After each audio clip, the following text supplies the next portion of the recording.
I mean, let's Jeffrey, be specific. This is really good news for a lot of people around Donald Trump.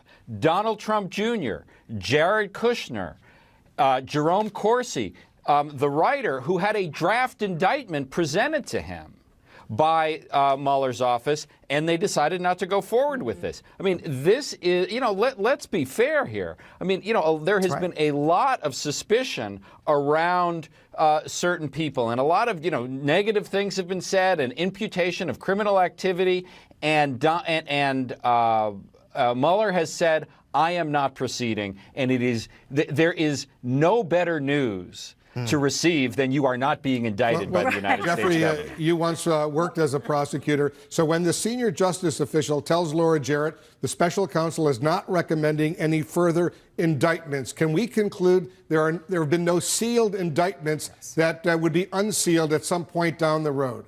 Well, boy, Wolf, you're like a lawyer. That's an interesting question. I think the answer is we can assume that. I mean, that is a very good follow-up question, but I think that would be very coy if no further indictments.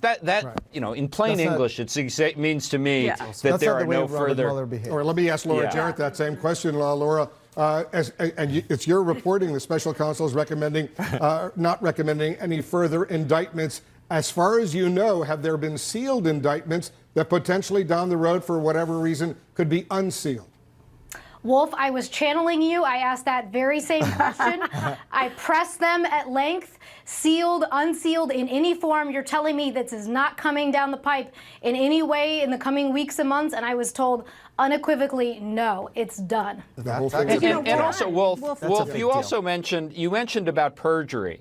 If Robert Mueller thought that witnesses committed perjury, he would have charged it. Right. Because he did charge several people with making false statements. So, the idea, I know there are Democrats out there who want to keep the Mueller investigation alive until, Malia Obama is running for president.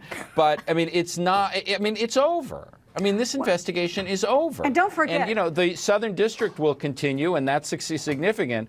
But, the Mueller investigation is over. Right. And don't forget that this is a president who has been tweeting, talking, whatever, about witch hunt 175 times. Thank you very much, Evan. He's been doing that for the last 2 years. Ever since James Comey, almost 2 years to the day, testified before Congress that the FBI had opened an investigation into potential Russian collusion.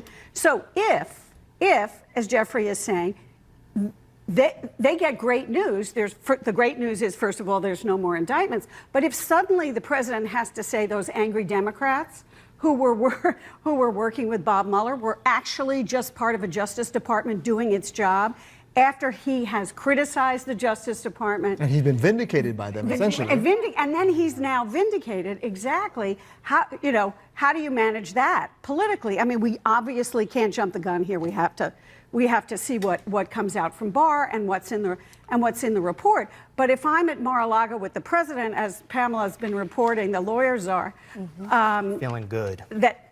That I would be very happy. Yeah, absolutely. And let's not forget, I mean, I know we've said it, but this investigation is over and the president never sat down for an interview with Robert Mueller. That is huge. That was always the big question and something the lawyers never wanted to happen. And they were able to prevent that and prevent any sort of the peanut fight. And we're learning today that Robert Mueller never actually put in the request that was rejected in any way, according to this letter from Barr.